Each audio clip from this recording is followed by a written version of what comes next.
Engine. So intake, gaskets. We got to clean the intake.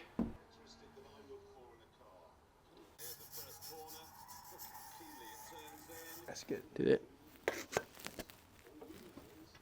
Where does it need to go? My end needs to come more towards me.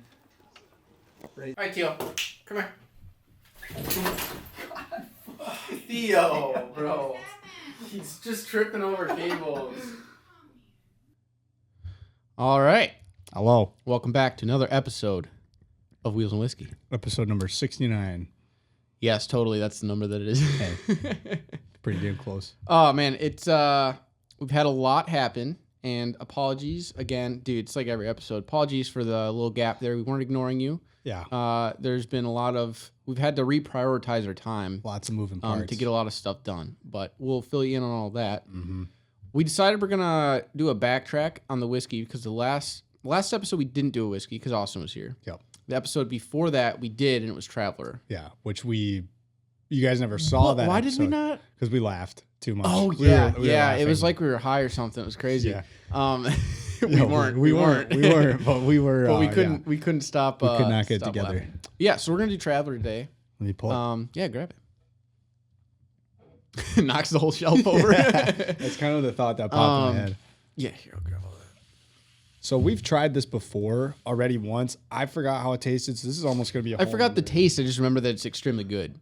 Yes, Really, really good. this is You gonna want to do pour? I'll talk about it. So, Traveler, for those that don't know, that is a January 2024 bottle. So that's this. Yeah, I'll get that. Don't hit the mic.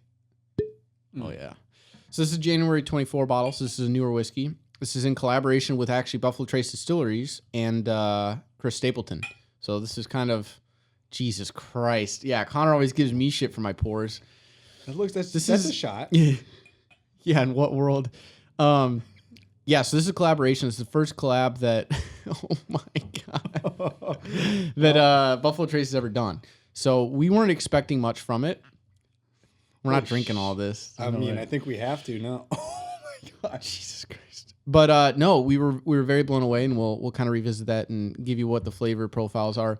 This is a very well priced bottle. I picked this up for like $42 or something. Yeah. I heard of it down to like 35. So kind of in that $35 to $40 range is really not bad, especially for what you're getting. Actually, yeah. Not at all. Yeah, very good. Pretty solid shit. Already we had high hopes because it was Chris Stapleton. It is, yeah. I don't know. I would imagine he knows what he's talking about, right? Yeah. I mean, he has a song called Tennessee Whiskey, so there you go. just leave it at that. Yeah. But No, this is a lighter one. Wow. You can see it here. You want to lean over a little bit? You can see it next to normal Buffalo Trace on the back there. I forgot to silence my phone. It's a little bit lighter than, yeah, you can see it up there. It's kind of blurred out, but pretty dark. yeah.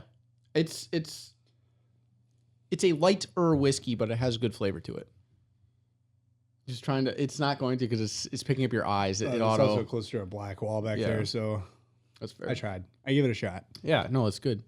It's good. This is the first time I'm gonna have a sip of whiskey in like 4 weeks now. I drank a whole glass yesterday. Of what? Whistle Pig 6. Whistle Pig. Yeah. Did they have that at the restaurant? No, we went over to her parents' house afterwards, and he had some of that, and I was like, you know what? Let's try it. It's a rye. I don't think I've ever tried Whistle Pig. It was, as far as the ryes we've tried, I'd say it was pretty solid. We haven't had it long enough. You drink it neat? Yeah, we've only had 2 ryes, haven't we? Yeah, no, I'd say it stacked up against 1897. It was pretty solid. Yeah. Nice.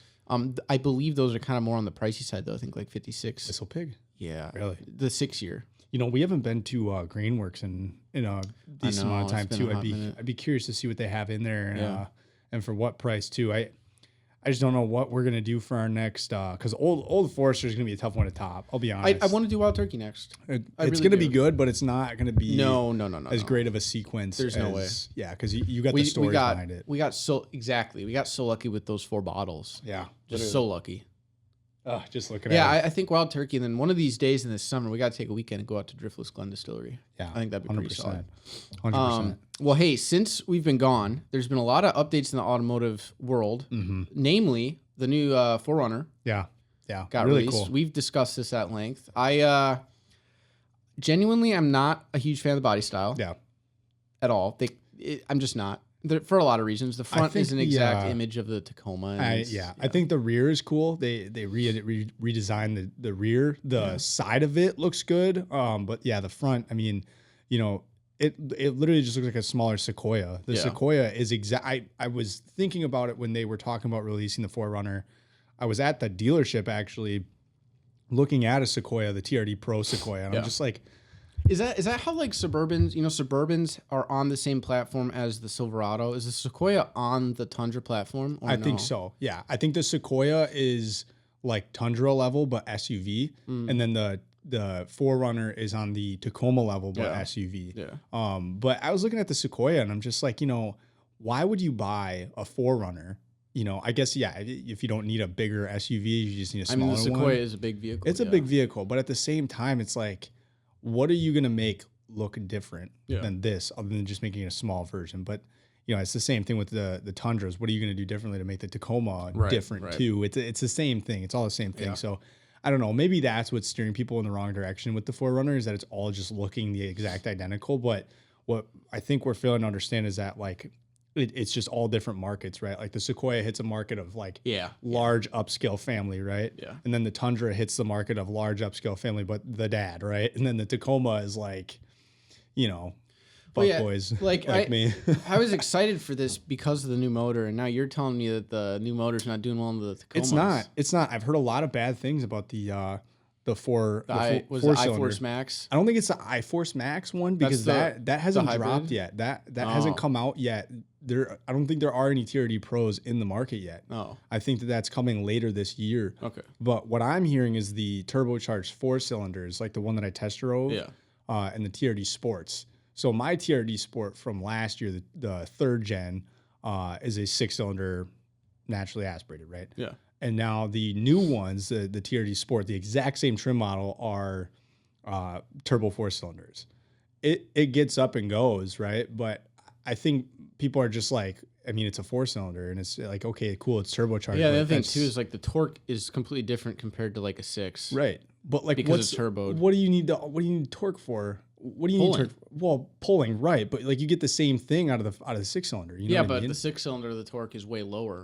That's what I'm saying. Yeah, but so now, you don't need to sit there stringing your motor out. Right, but you don't need to sit there and fucking go fast as shit. I don't know. I think a turbo also is just one more thing to 100%. Inevitably have to worry Especially about. On something that's what I've always been like really curious about, like rally cars. Like it's something that gets so dirty. Yeah.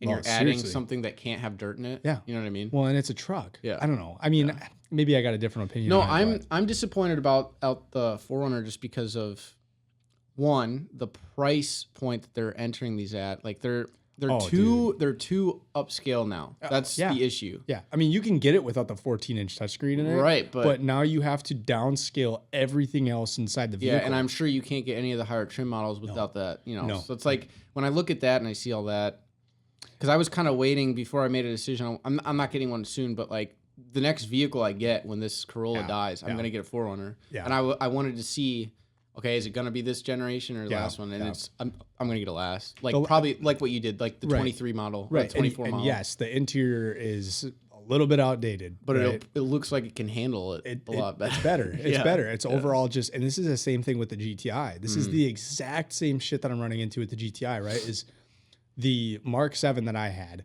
the dials, the buttons on the steering wheel, everything looked so clean and was very like, it was quality. It was all quality parts, right? And now you look at the new Mark 8s, right? I mean, like Chris's is better. It's getting better, right? But man, the fucking swiping and that's just more shit to go fucking wrong. I sit there and I was telling Lauren, I'm just like, how many times I plug in my iPhone, and I'm not boasting, but I plug in my brand new iPhone Pro, what is it 15, called? 15, I think, right? 15, yeah, it's a 15, but it's I don't know what they call the Pro, fucking the big one, the big screen one. I plug it into my car, my truck, my brand new truck sometimes, right? And I have difficulties. Sometimes it doesn't connect, right? Yeah. And it's a brand new aux cord too, right?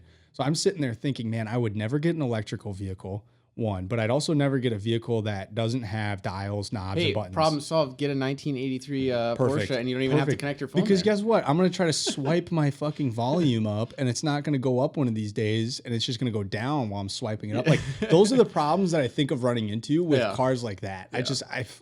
I'm on board with that. That's why I turned away from the E210 Corolla build. I was just like, I don't want any of this new shit. Yeah. And quite frankly, I think it's way more fulfilling just being in that. Oh, 100%. And experiencing like the time caps. Like obviously I wasn't alive during the 80s. So being in that and looking around and like the quality of stuff and how stuff just works. Right. It's crazy. It is. The analog, the old analog is, I don't know why we're so quick to get away from it. Yeah, I know. You know what I mean? Everybody just wants the touch screens with all this minimal shit, all these no buttons, no dials. Well, I don't think anybody does want that. Well, I think right, but there's manufacturers think people. 100%, and that's terrible because it's just, I don't know. I just think about going to work in the morning and try to swipe my fucking heat, like it's cold outside and I'm trying to swipe my heater up and it's not going up. Like, well, yeah, I don't mind. I saw one.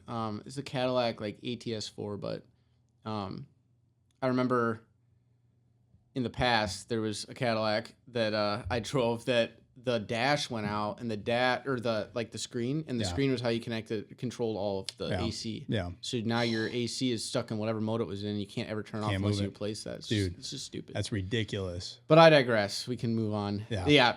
I think everyone's on board with that. I was just mildly disappointed with that with the 4Runner. Yeah. It's a cool looking vehicle. Don't get me wrong, but I don't know. I'm hearing a lot of bad shit about the new Tacomas, and partially just the fucking technology that comes with it. All the new gauges, the gauge cluster is fully fucking digital now, which is cool. Don't get me wrong. Yeah. But yeah, the big touch screen, it's like, what the fuck do you need a 14-inch touch screen for? I know. Like, I've never once sat there and been like, actually, you know, it's funny. I was looking at, because I'm going to keep that Alpine dash in the Porsche. I was looking at it, and they make one DIN, like, Apple CarPlay screens that are that wide, but like 2 inches tall to fit. And I was like, that'd be sick. That's perfect. But that's like 4x1, you know, or 4x2 or whatever. Like, oh my God. Tiny little screen. And all these people want like 14, 15, 16-inch touch screens. It's ridiculous. It's nuts. And like when I test drove that one TRD Sport, I looked at the screen and I'm like, music, play. Plus, too, the thing that I've never understood with the whole trucks and incorporating that, it's like you're driving a vehicle that is going to have a lot of dust and grime in it and on it. Oh, yeah. And now you're going to drag your finger across a piece of plastic. Right. Like, that's never going to hold up. Oh, I know. And then they make the 14. So like mine has the plastic screen protector on it still because I don't like the glossy screen because then you get more fingerprints and it's just stupid, right? So I got that one and it has no fingerprints on it. But now you get that whole 14-inch touchscreen that's gloss, like the gloss screen, and you're just touching it, dragging your finger out. Like, what the? How would anybody want to drive that, I know, dude? Oh, every time you look over, you're just gonna see fat screen. Yeah, like you just shit all over it. What a distraction. I know. You know what I mean? Yeah, it's a hazard to driving. It's terrible. And like we're still talking about texting and driving. Fucking get a grip, people. Get a grip. If you drive a car that has a bigger than 6-inch touch screen inside of it, you're wrong. All right. I'm itching to try this. This is going to be interesting going back out. What is the? Yeah, I know. What? Yeah. So today, we'll get into that. Let's one step at a time. Yeah, we'll go with the whiskey. The ADD is off the rails because of this coffee that we're drinking now. Which, speaking of, I still got some right here. Laird Superfoods. Okay. Let me put you guys on some shit. Grab the bag. I'll point it out. Yeah, grab a bag. This is no affiliation because obviously no affiliation. We have 50 people that listen to us, but this is something that has honestly changed both of our lives in less than a week, and I think we just gotta share it. So hold above your eyes, it'll focus. There you go. All right.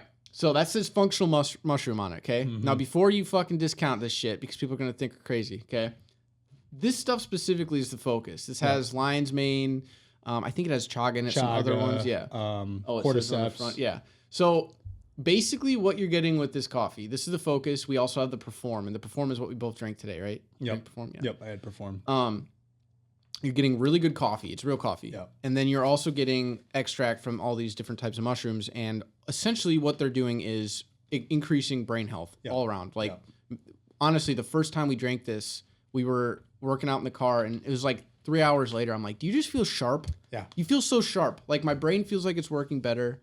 And the performance stuff, man, that stuff will run you like 100% for the rest of the day. It's crazy. Easy. It's crazy. Really good stuff. And they're really not bad priced either. So definitely check this shit out. Like, it changed us.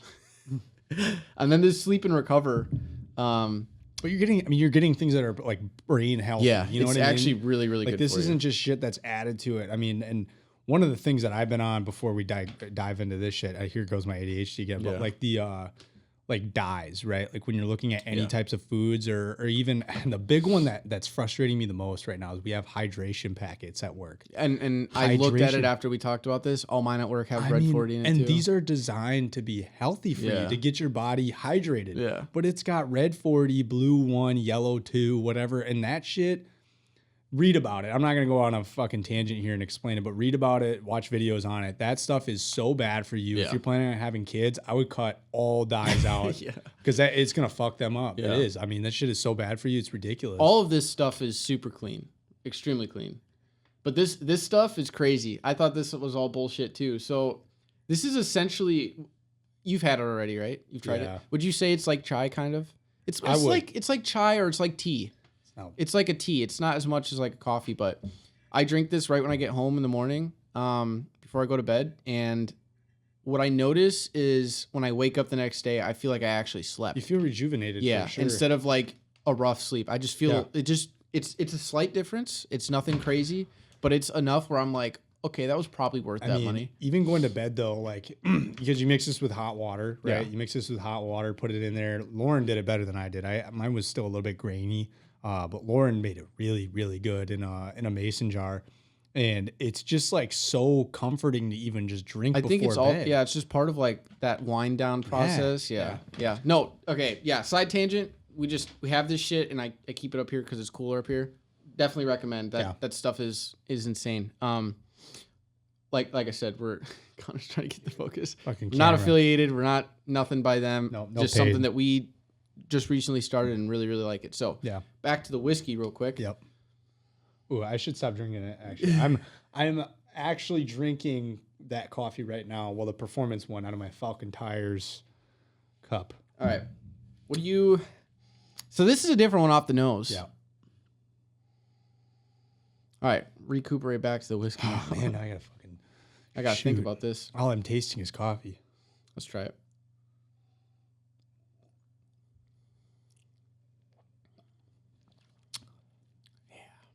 Wow, that's good. It's my first shot of whiskey in like 3 weeks. Yeah. So part of the reason why we haven't done a whiskey segment, one is because Austin was here. Oh, yeah. But we also skipped the whole podcast one day because we were doing other things. Well, the past 2 weeks we haven't because we've both been extremely sick. Oh, dude. With either allergies or an actual sickness. Yeah. But I've been on actual antibiotics, and you're not supposed to mix antibiotics with alcohol. Mm-hmm. It could be fucking very bad for you. So, yeah, we just had kind of a weird run of Austin came on. We're not going to drink while Austin's here. Yeah. And this is really good. This is so good. Wow. I can't even put into like words right now what this tastes like. Mm-mm. So the aftertaste, like the lingering notes, is definitely your standard oak. Oh yeah, your woodiness. The smell is really. This is a lot. Very similar to what was it that we just cracked open? Was it the Blue Run that smelled like a cologne kind of? Yeah. Yeah, it's very similar to that. It smells very, very good. Okay. There's not a whole lot of hazelnut or anything on this though. No. None of your standard smells. I'll be honest. This with a cigar would be very sweet. Yeah. And good flavor. I mean, dude, that's good shit. Yeah, we gotta take exhaust manifold gaskets off. Yeah, we got a lot to do today. I'm gonna take probably 3 more sips of that, and we're gonna leave that alone. I'm gonna chug this more than likely. All right, so not your standard review of Traveler because we're not gonna drink a whole lot of it, but very, very good. Like I said, that $35 to $40 price range for you could even mix this. To be honest with you, it would taste good. This is a very good sipping whiskey, or mix it. Wow, you really drank a lot of that. I didn't have as much as you two. You had a bathtub full, dude. All right, yeah, definitely. If you can find that shit, that's good. Sorry, it tastes really good. It's got the ending is a really good standard whiskey profile. So, like baseline, it's not going to be anything subpar, but that's very good. Right. What are we at? We're at 21. So we can get into everything. Mm-hmm. So what has happened the past 3 weeks? Let's see. Everyone's filled in on all of the Porsche buying procedure and everything. Mm-hmm. No one is filled in on any of the work we've done. So let's just start there. It's been a lot. That'll get our minds kind of thinking. Yep. So did we talk about the 07K being forged? We haven't even talked about this either. Nobody knows. Well, now everybody knows. Way to go. Sorry. We'll start with the 07K. This was done last weekend. Yeah. Yeah. So we got the 07K torn apart. Do you feel like you learned a lot about engines now? Yeah, it's not near as daunting as you think. It's not nearly as complicated as most people think. There's a lot of parts. Don't get me wrong. There's a lot of parts, a lot of specs that you have to look out for. And it is let's just say this. It's not a complicated process, but it is very meticulously put together to a point where you would like the math putting it back together is going to be complicated, right? Yeah. Because it's not necessarily the parts and how the engine actually works, but it's more so like the timing of how everything and tolerances and how they fit. Exactly. Yeah. That is the part that I'm still trying to wrap my head around, like when the pistons go up, how they're so perfectly fitted in there. And then the camshafts rubbing, kind of doing their thing and just like barely hitting that thing. And then there's that piece sitting in there that's just basically floating in oil the whole time. I'm like, that's just we're talking millimeters here. As like we're millimeters away from something hitting something else, and you're like, fuck. Yeah, and the engine blowing up. It's crazy. It's really cool to see though from the inside. I don't know. I enjoyed every bit of that teardown. This is the first time you've ever seen the inside of a motor. This is the first time I've seen the inside of a motor before, but I've never been like explained what the parts do and touched them before and moved them around and from top to bottom, so now I have a pretty good understanding of how the motor works. But putting it together is going to be a fucking blast. Yeah, it's a lot of writing numbers down and doing math, but it'll be good. So basically we got the upper end done 2 weeks ago. So the whole top end has been apart for a while now. Yeah. Nothing crazy. There's some very, very minor pitting on the cam. It's not even pitting, like rubbing on the camshafts. And I'm thinking we can get those polished out. But it wasn't all of them, right? No, it was just the intake. The exhaust had nothing, which is weird. So there's some of that, but everything looked clean. There was no metal, no nothing, no premature wear on anything. No. It was very clean. Yeah. For $250. Yeah. Fucking insane. And an unknown amount of mileage. Yeah. No, and no, like nothing cracked, nothing. And then we got the engine flipped over and we went to take out the bottom end, but we didn't have the eTorque sockets. Yeah. The what was it? The rod caps, the bolts that go through. Those are all eTorques, which if you don't know, that's just an inverted star bit essentially. Yeah, really weird one. Yeah, odd. But we got lucky and we found a really cheap set at Harbor Freight. Yeah, Harbor Freight should sponsor us on this one. For real, shit. We've been there probably fucking how many times now? Yeah, dude. Yeah, you buy their Icon tools. It's the same exact warranty as every other tool brand. And guess what? Harbor Freight's closer to me than anything else. So if it breaks, I just go get a new one. People always shit on them. It's like it's the same tool. It's just a little bit cheaper made. Yeah.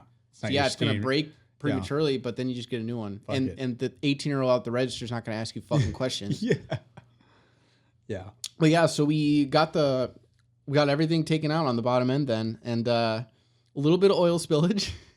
There was quite a bit of oil still in some of the oil galleys in there that we didn't know until we got that bottom end off and flipped it over. You would have never known that we spilled oil. Dude, no, we cleaned that up good. We cleaned it up You good. wouldn't know. No, you wouldn't know that there was oil spilled in that garage. Quite a bit. Probably about 1 to 1.5 liters. Yeah. That's a lot. I would say for sure there was a lot. We were literally like, grab the towels, just ripping them off, stuffing them in. But no, we got the end off, and I just remember, we got it upside down, and then we got all the oil taken care of. And I remember there was a little crack, like that big probably, where you could see the crankshaft, and we're like trying to do it without looking. Don't look. So we get it undone. We get the mid oil pan off, because on this engine, 07K, there's 2 oil pans.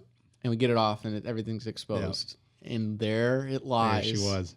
And had to do a little double check. It's funny because we're looking at it. I'm like, it's got the wide line. I think that's it. And then I'm like, oh, wait, or is that cast? So I didn't remember. So I went and I looked it up. We indeed do have a forged crankshaft, which is nuts. So we got lucky on the car, and we got lucky on the engine. Yeah, this has been, dude, it's a frustrating one for me. Just like looking at it from the outside, like I'm trying to buy a car, and just gonna rant really quick. If you own an E30 and you're posting it for sale right now, you're an asshole. Everybody that I've seen that's selling an E30 right now has completely lost their fucking minds. They're probably on hard drugs. I don't know what the fuck's wrong with them. Your car is it needs to be trailered. Why are you trying to sell it for 10 grand? Mm-hmm. Why?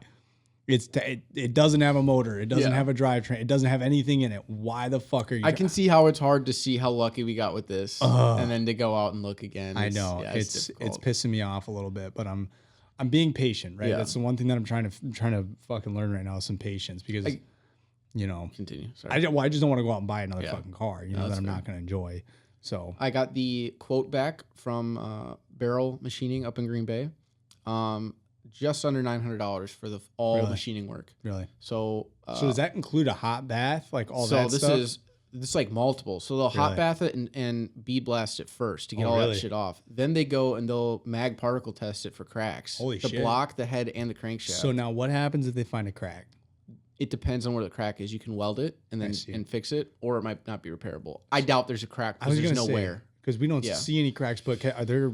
There can ones be you really, can't see. Really tiny. So what's nice is they'll clean it. They'll mag particle test everything. They'll clean it again, and then So I got the quote for decking the block, boring the block or boring the cylinders out because they need to be slightly oversized now. Yeah. There's a little bit of rust pitting on the inside, which is expected. It's been sitting forever. Yeah. So bore the cylinders, hone the cylinders, line hone everything, and then same thing on the. But now those cylinders, boring that out, there's a tiny little crease. It's probably like that thick, right? So they take that out and then they put a new sleeve. We're not getting a new sleeve. We're going to oversize. So you're not going to do the sleeve. No, I think it's a 20 thousandths oversized. So very small. Gotcha. Very, very small amount that you're just taking that material out.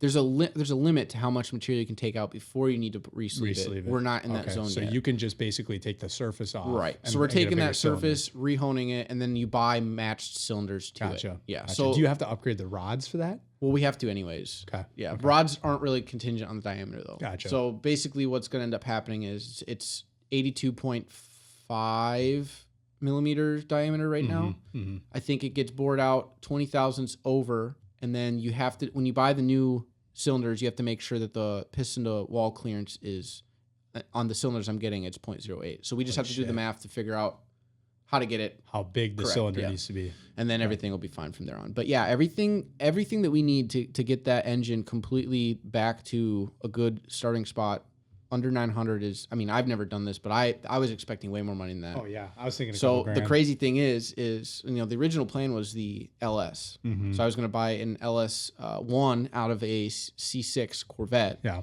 So the aluminum blocks that would have ran me anywhere from $3,000 to $5,000 for a stock motor without opening it and replacing shit. Yeah. Now with the 07K, everything said and done, my estimation right now. So that includes all the machining work, all new seals. Yep. All new bearings, new rods, and new pistons, and the new springs on the valves. Because valves are all good. We just need stronger springs. Everything is going to be under $3,000, which is crazy for a engine that will be completely protected in the future for any boost number that we want. Yeah, which is wild because like the LS was just going to be harder. It would have been so harder seeing the LS in person next to the 07K, huge, and then now having the 944 and you look in the engine bay, it's like how in the it fits, but that LS was dressed more. There was a lot of there was a lot of extra shit. Well, it was a truck motor, right?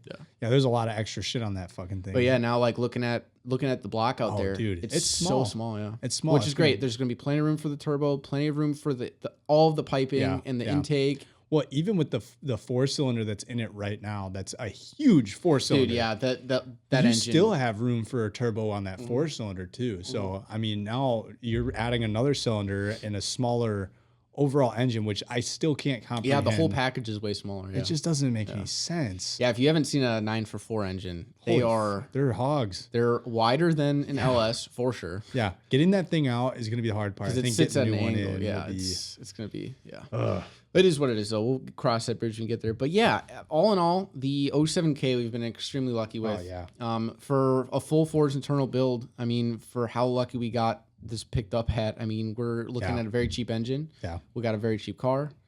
So we're good. I mean, dude. The only actually, what's funny is the swap kit is going to be more expensive than the car. Yeah, I know. The swap kit has everything minus the auxiliary stuff. So like the hoses and stuff like that. But it'll have everything to mount that engine up, to finish out the lower oil pan, intake, everything basically to get that engine in and for the most part started. What's lucky with us is this 944, we discovered, I don't think we talked about this last time, it does not have power steering. Yeah. So we don't have to worry about any of the power steering bullshit. Yep. So all of those hoses, pumps, reservoirs, all that's gone. Is that something that you would no. ever have to upgrade? No, I want manual. No, I mean like it is manual, but would you ever have to upgrade the mechanism to be more You can. stiff? So what you can do is you can change the amount of turns it takes to get to full lock. Gotcha. So that will get you more responsive, but on the flip side of that, that makes if you want it less turns, it's going to be way more unstable. Right. Exactly. So how do you get it to a point where, I mean, if you're putting a shit ton of power in, right? Yeah. Is it possible that if you got that car to, let's just throw out 400 horsepower, right? And you have no power steering in the car, right? So now you're taking corners. Is it possible to snap any of that stuff? No. Okay. No. Because I was going to say, is that metal that you would have to inevitably upgrade? The only thing that you're missing out of a power steering assisted steering rack and then a non one is the whole entire hydraulic assembly that assists you, right? It's the same, basically, all intents and purposes, it's the same outer rods, everything's the same. What can go bad is the rack and pinion teeth could break. Gotcha. But the only way you wouldn't really have that occur at normal driving speeds. That would be in slower speeds when you're forcing it. Because with manual, like when you're not moving as fast, it's harder to turn. When you're moving faster, it's easier to turn. Right. So, yeah, no. There are guys that have swapped, I want to say Boxer rack and pinions in that are less turns. I see. But I don't know. We'll see how this one feels. This car isn't meant to go fast. You know, this is like a 100 tops. Like it's not. This is literally an MT-09. Yeah. I want something that's torquey down low for the street and that can handle extremely well in the corners. That's all I want. That's going to be such a blast to drive. Dude. Yeah, I know. I can't fucking wait. Yeah. So hey, well, let's move forward on the car then. Yeah. So what did we get done? What have we done on the car since we got initially when we first got it, we took the exhaust manifold off. Yes. Before anything was taken apart, there was rats, nests everywhere. Yeah, the amount of piss and shit in that you can still smell it. Yeah, you can. It smells. Yeah, we took all the wheels and tire. I fucked these up. We took the wheels off to get new tires mounted, and now that the wheels are off, the smell that was behind the wheels can escape out the wheel wells. There's a little bit of vacuuming we still need to do on the. We should do that vacuuming today. Just can do that. Get it gone. I mean, and then maybe even spray like degreaser on those control arms to get the piss off of them. Yeah. It's just this is the craziest part, and no one believes me when I say this, but it's like the mice got into the engine, didn't chew a single fucking wire. Nothing. I checked everything. Yeah. Not a single wire. There's nothing.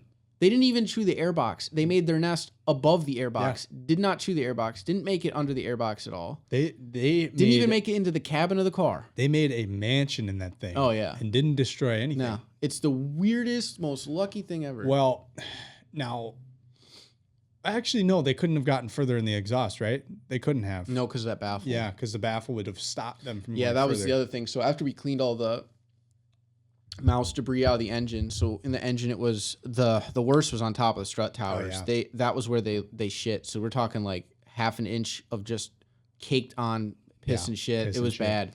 They're all cleaned up now, but we discovered the grass is why. So that's why we took the intake off. Yeah. Because there was grass that they had brought under the intake on top of the engine block. Yeah. And if we started that engine, done. Which is weird because they web it together with their fur and their piss and their shit. And it's just this big clump of chewed up insulation from the garage. Yeah. Dude, it's like, it's just a big clump of just crap. And I don't know. You guys will see it. We got clips of us pulling all that stuff out on our phones. We'll be putting out a video here shortly about all that stuff to kind of give you guys a visual. We're just talking about all this stuff. I mean, theoretically here pretty soon they'll see an actual what we've been working with. But yeah, I mean, dude, the rat's nest were, and it was rough because we had to wear masks. Yeah, had to have gloves on. Yeah, it was. We've been able to get away with no masks here for a while now, which is pretty cool. Yeah. But the gloves still want to be pretty safe touching stuff there. What else did we do after? Well, there was so then they also hopped up in the exhaust. Yeah, the exhaust was the worst. Packed the muffler full of. So we stuck a bore scope in and then some wire and pulled it out. I'm still actually really curious about that because it laid down deep in there. I know. Is more shit. So what we're gonna do is we're gonna try to crank the car, and if we're noticing, like I'm gonna stick the borescope in the exhaust, and if I'm noticing there's blockage, we're gonna stop because I don't want to fucking wreck shit. No. But we didn't want to pull the exhaust because I don't want to have to get new seals and all that. It's a pain in the ass. So and there's one for whatever reason. Normally you have the pipe right running down, and then you have a bolt here and a bolt here on the sides, left and right. Yeah. Right, left and right. For whatever reason, where we were trying to pull that exhaust apart, there's one on top and bottom, and that top one. How the fuck do you get that bolt off? Yeah. I don't think there's a. I don't know if it moved, like if it rotated. It could have no, because then the whole thing would have been. Well, if it's like a V-band type situation, it might. If it's not welded to the pipe, I don't know. Yeah. Regardless, there's no fucking way you're gonna get a wrench up there. We tried that first bolt, barely came off too. So we'll see. That might be a get it up on a hoist situation. I don't know if we can go to the shop one of these days and try to break that thing off. Yeah. But then we had that. We took all the seats. There's 2 seats. We took the driver and passenger seat out, shampooed the fuck out of that, cleaned all the trim off in there. Everything looks and smells great. They were pretty rock hard for a little bit. The leather was, The leather was like no, the passenger seat's still kind of They were pretty damn close to cracking. Yeah. Pretty damn close. But I think since we've seasoned them a little bit with that leather cleaner, they've softened up a lot. Yeah. For sure the driver's side. Yeah. I would almost continue to keep rubbing that shit on there. Like weekly and just keep greasing it up until one day it's soft again. I don't know. Maybe I'm wrong. I don't know if there's anybody out there. Whoa, did you hear that? Yeah. Oh yeah. I don't know if there's anybody out there that's dealt with leather before. And like, I mean, I've always done a pretty good job at cleaning my leather, but rejuvenating a already hard, very hardened leather that is pretty damn close to cracking. How do you bring that back? Yeah. You know, that's the one question we have. So if anybody out there knows, maybe this is just a Chris question. Maybe it is. Yeah, it's close. Like I said, the driver's side is very soft. Though. Oh yeah, but the passenger side is the inboard most bolster. Yeah, is just like if you push on it, you're like, holy shit, dude. Yeah, I know. And it creaks a little bit when you sit on it, which scares me even worse. Well, the way that we were sitting in the driver's seat today. When we initially got the car, I would not have done that at all with the passenger side seat because that was I almost felt like the second we sit in that passenger side seat, it's cracking. Yeah, the second we do it, you put a 130-pound person on there and it's gone. Yeah, but yeah. What else have we gotten done? We got the entire interior cleaned. We just today got the god awful 40-plus-year-old tint off those fucking windows, dude. That was brutal. That was brutal. Oh my god. That was the back window. The hatch. The hatch is where we started. And that, I mean, we were just peeling it here and there. And it was the problem with the hatch is whoever did it, instead of one piece, they cut because of it's weirdly rounded. Yeah. They cut like it was like probably like 20 strips. Mm-hmm. So as you peeled one off, you couldn't peel it off at once. But in addition, we weren't using heat. We were just peeling it off like dumbasses. Yeah. So then the driver's side, which is what we started up again today because we were like, we got to get these windows done. It was just an eyesore. Yeah. Purple, wavy. Well, that's the problem. The glue is all wavy. You couldn't even see through it. Yeah, it's a fucking eyesore. Yeah. So the driver's side is where we started today. You know, I was sitting there picking at it like, oh my God, we're going to be here all day doing this shit. Until then we got the blow dryer out. That worked magic. The whole passenger side window we got off with one peel. Yeah. Which was awesome. That saved us 40 minutes of just sitting there picking at it. The back right window, the passenger side back one, that was money. But then the fucking driver, dude, what the hell? I seriously think the rear driver window had 2 layers. It had to have. We peeled an entire layer off in one piece. We're like, and then I go to wipe it. I'm like, why isn't this coming off? Yeah. And then we peel it more, and there's a whole nother layer underneath. Which is weird because when I looked in after you like it's not coming off, I'm like, it doesn't look like it's still tinted. But then you peeled it a little bit, and I'm like. That's got a dark and a clear layer. That's a whole nother layer of tint. Mm-hmm. I don't know why they doubled it or if it's separated. I don't know. Very weird. It's super weird, but we got everything's gone. The windows look great. It changed a lot of one, the presence of sitting in the car, but also standing outside of it and looking in. 100%. Yeah, it looks so good now. It's nice now. It almost I don't know. It's like part of that restoration that people don't really think about, but when you think about like just standing next to clean windows, it's like. You know, and then you get the black trim looking all good again. Oh, we got we got the all black trim looking real good now. Yeah. So that's solid. Yeah. That might be for that spoiler because we rub some back to black on there. Yeah. I almost have a feeling that we might need to keep rubbing. It's almost like the leather rejuvenator because that's rubber. I almost wonder if we just need to keep applying a little bit more here and there. Yeah. We should try some more today, see how much blacker it can get. Yeah.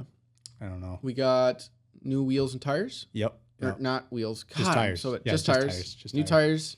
Yep. Really excited to put those on. We got same size. Stuck same to the same size, but they don't look the same size. They look dude. beefier. They look way wider. They look way fucking wider. Yeah. But they're the same 215, 60 15s. They're hand cooks. Guys, those tires that were on there are from 1997. Oh my God. And they had cracks. All really around bad them. cracks.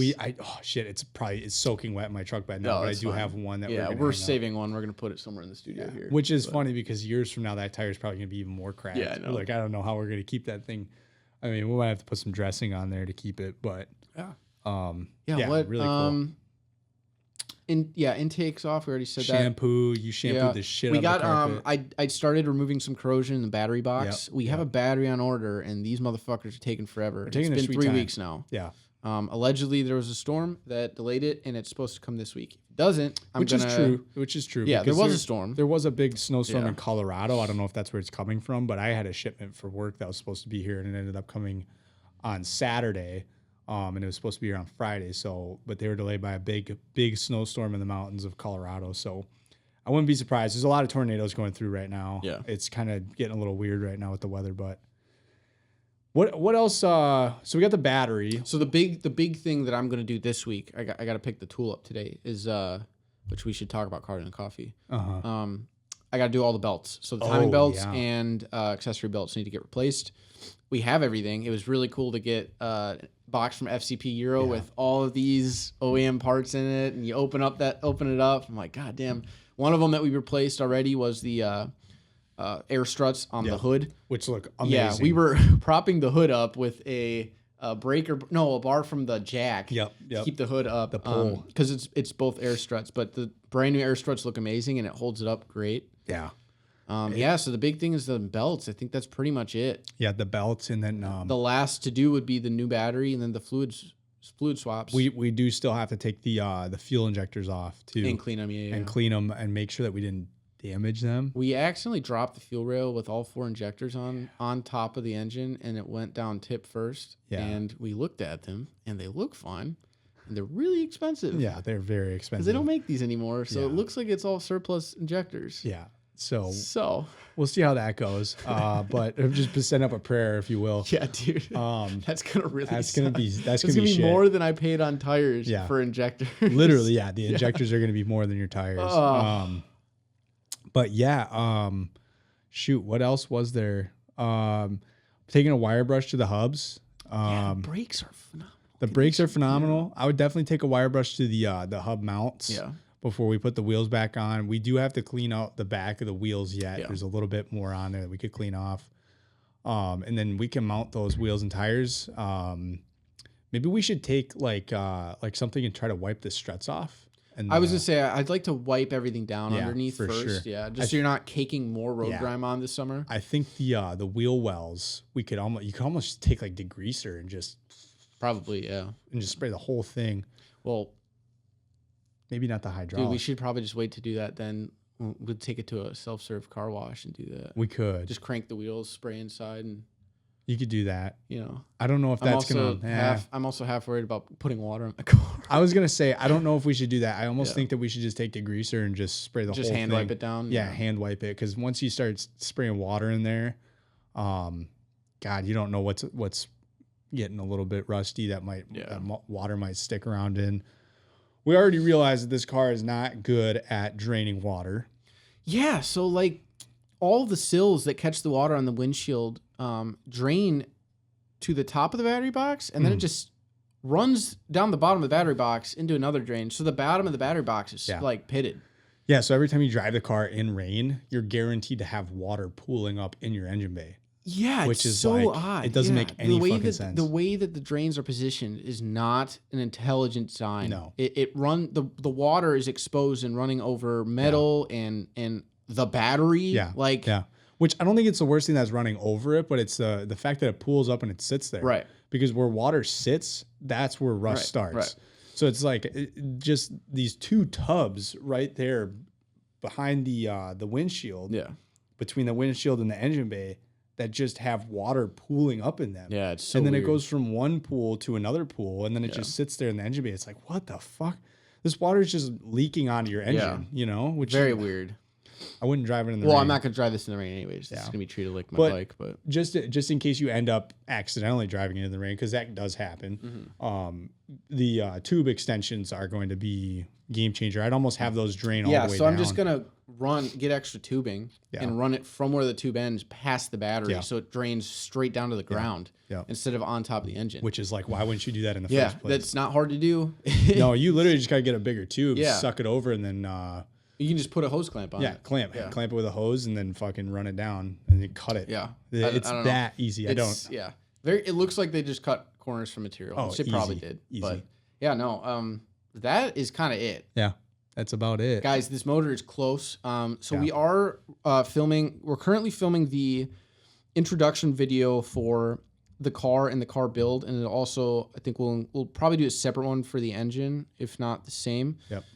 This isn't going to be released like soon. We do have a little bit more filming to do, and then we'll compile all together. Yeah. But as far as videos go, this is a big one. So how many months has it been? About 7. Yeah, 7 months later, we have a YouTube video.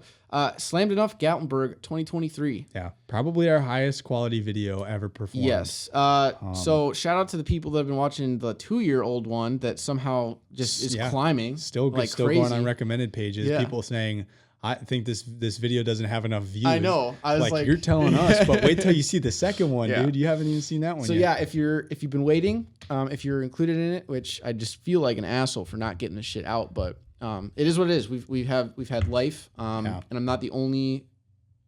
I think I can speak for both of us when I say we're not the only people from Gatlinburg that have not posted shit yet. So we sorry for taking our sweet time, but at the same time, we are not doing this full time. This is not full time for us. So life gets in the way, and there's it takes a lot to come home from a long day of work. Yeah.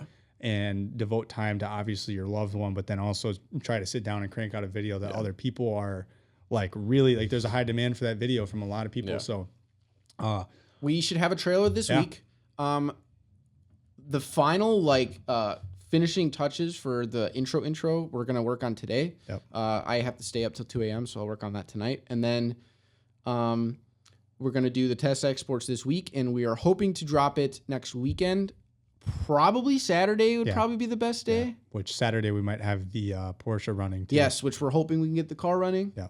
That would be crazy to have that both on the same day. Yeah. But yeah, so if you have been waiting, time has finally came. This is not an empty promise. The video is legitimately done. It's here. Trailer coming out on Instagram. Keep an eye out for it. I think you guys will like it. Might even maybe post it as a short too on YouTube. Yeah, we could do that. I mean, post it just as a reel everywhere, but yeah, this is going to be epic. Yeah. This is I'm proud of this one. I really am. I think your editing that you have spent so many hours on is just like, I don't know. It's unmatched, and I don't know. People will never understand the time that goes into that, and like the actual true artwork. Like it's more than just sitting down and editing a video. Like there's some real creativity behind this, and it takes a skilled person to do it. So kudos to you for sitting here and doing all that shit. Because man, it looks fucking awesome. It looks so fucking awesome.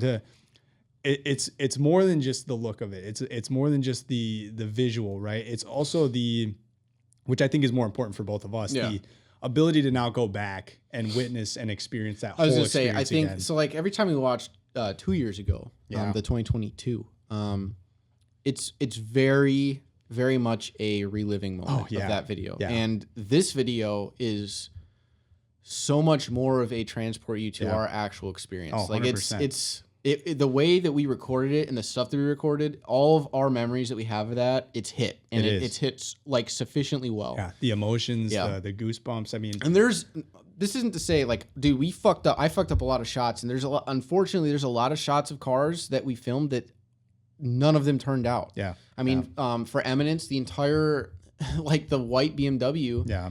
I didn't know this, but my gimbal was unlocked while I was recording, so a lot of it was shaky. So there's not a lot of usable footage of that. Yeah. I mean, there's stuff from the supercars, like But some of the shit like that BMWs. I mean, yeah, it just happens. There's so if you're watching this and there's not a whole lot of clips.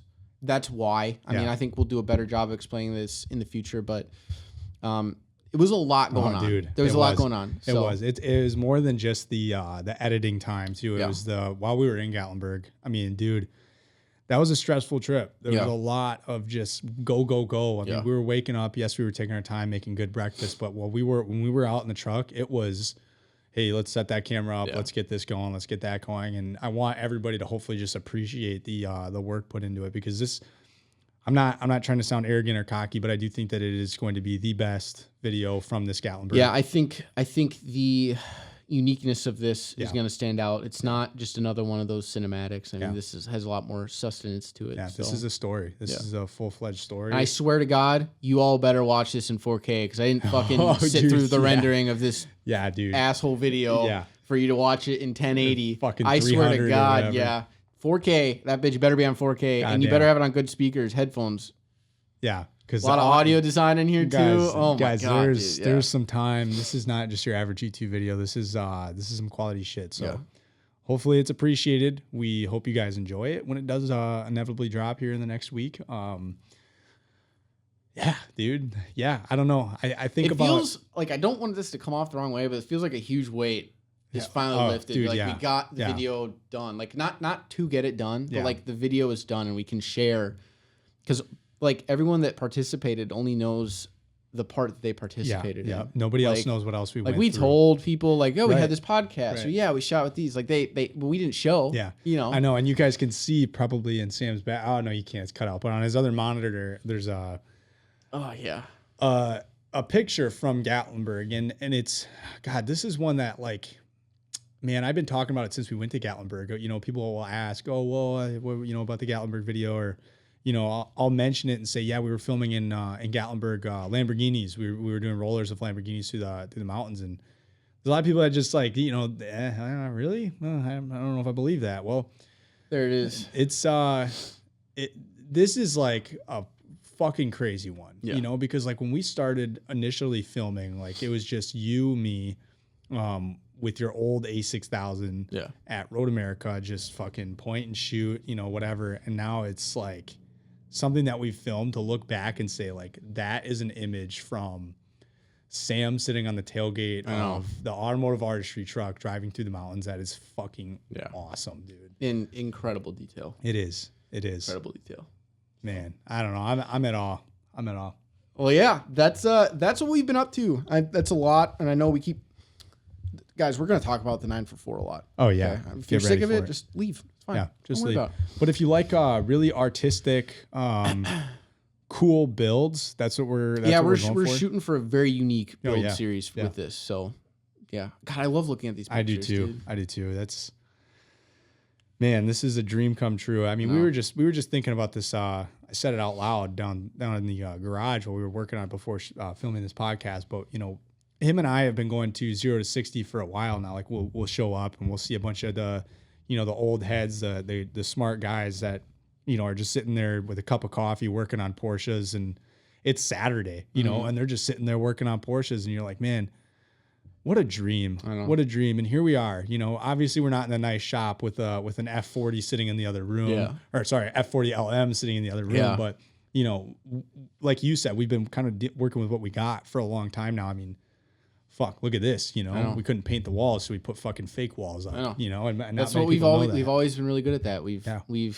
figured out the situation we're in. We're like, how can we make this better? The studio in the basement, was it the greatest? No. It was inexpensive. Did it look good enough? Yeah. It looked great. Inexpensive, saved us money. Exactly. Very high quality. Very high quality. And then coming here, it's like we have an extra room now. It's white. How can we change this and really get the set that we're looking for? And we're not even done yet. We still got some extra stuff to add in here, but it's what we've done. And now the garage, you'll see it in the videos. The garage, we added stuff to it, and it looks great. It looks good. It's awesome. I can't wait for you guys to see the filming that we're doing in the garage of the actual 944. I can't wait for you guys to see the actual 944 and the work that we've been doing to it. That'll be just super cool. But yeah, you can do whatever. If what you want to do is go buy a car and start your own car build, go do it. I mean, you don't need a fancy shop. You don't need a hoist. You don't need a lift. You don't need any of that shit. a car jack, some jack stands, and a bunch of tools. Fuck, you don't need all the tools. No. We've figured that out right away. We don't have half the tools that we need. And you just got to be, all right, time to go load up. Let's go get in the car and run to fucking Harbor Freight or Lowe's, Menards, wherever you got to go. Or do some sketchy ass hillbilly shit to get stuff off.